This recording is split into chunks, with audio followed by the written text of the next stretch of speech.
Assalamu alaikum. Welcome to Easy Spoken Mortoja. Today we are going to learn structure number 40. আজকে আমি কথা বলতে যাচ্ছি স্ট্রাকচার নাম্বার 40 নিয়ে। তো স্ট্রাকচার নাম্বার 40 এর স্ট্রাকচার হচ্ছে দোজ হু। তো দোজ হু নিয়ে আমরা অনেক কথা বলে থাকি। তো দোজ হু নিয়ে আমরা কীভাবে কথা বলি আর কীভাবে কথা বলবো আর কোন কোন বাংলা বাক্যে আমরা এই দোজ হু ব্যবহার করতে পারি সেই বিষয় নিয়ে আজকে কথা বলতে যাচ্ছি। তো let's gets started. First of all আমাদের প্রথমে জানতে হবে যে আমরা কোন ধরনের বাংলা বাক্যে আমরা এই দোজ হু ব্যবহার করব।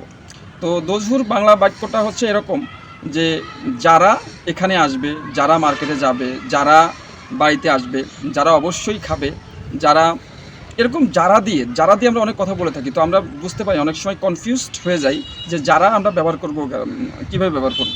আমরা অনেক সময় বলি যে তারা এখানে আসবে, তারা আমরা বুঝি দে, কিন্তু আমরা যারা ইংলিশটা বুঝি না। তো যারার ইংলিশটা না বোঝার জন্য আজকে এই লেসনটা করা। তো যারা দিয়ে আমরা অনেক কথা বলে থাকি, কিন্তু যারাটা আমাদের বাংলা আসে, কিন্তু ইংরেজিতে যারা কীভাবে কথা বলতে হয়, যারার কীভাবে স্ট্রাকচার হয়, এই বিষয়টা নিয়ে অনেক স্টুডেন্টরা বোঝে না, যার কারণে আমি আজকে এই লেসনটা করছি। তো যারা দিয়ে যত রকমের সেন্টেন্স আছে এই স্ট্রাকচার দিয়ে আমরা এই স্ট্রাকচারটা দিয়ে আমরা কথা বলতে পারি। তো ধরুন যে বলছি যে যারা আমার কাছে আসবে, তো আমি কীভাবে বলবো? Those who will come to me, যারা আমার কাছে আসবে, যারা আমাকে সাহায্য করবে। Those who will help me, যারা আমাকে সাহায্য করবে। যারা মার্কেটে যাবে, those who will go to market. Those who will go to market. যারা স্কুলে যাবে, those who will go to school. যারা আমার সাথে খাবে, তাহলে কীভাবে বলবো? Those who will eat with me, যারা আমার সাথে খাবে। তো এরকম যারা অবশ্যই মার্কেটে যাবে, যদি হয় তাহলে মাস্ট বলতে পারি। তো যারা those who must will come to me, যারা অবশ্যই আমার কাছে আসবে। যারা অবশ্যই মার্কেটে যাবে, those who will go to market.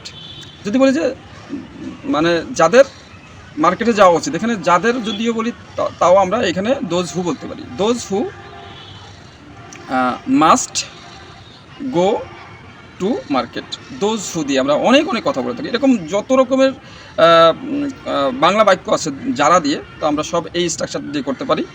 তো এখন কথা হচ্ছে যে এরকম যত রকমের স্ট্রাকচার আছে, প্রত্যেকটা স্ট্রাকচার দিয়ে বেশি কথা বলতে হবে, অর্থাৎ সেন্টেন্স মেক করতে হবে। আমি কয়েকটা সেন্টেন্স মেক করলাম, এরকম আপনারাও যারা সেন্টেন্স মেক করবেন, বেশি সেন্টেন্স মেক করে প্র্যাকটিস করবেন। প্র্যাকটিস করলে আপনাদের ফ্লুয়েন্সিটা বেড়ে যাবে। এভাবে স্পোকেন, বাংলাদেশের স্টুডেন্টরা ইংরেজিতে কথা বলতে পারে না। উদ্দেশ্য হচ্ছে বাংলাদেশের স্টুডেন্টরা কীভাবে ইংরেজিতে কথা বলবে সেটাই বোঝানো, সেটাকে বোঝানো এক কথায়। তো আজকে এই পর্যন্তই। That's all about me for the time being. Thanks for having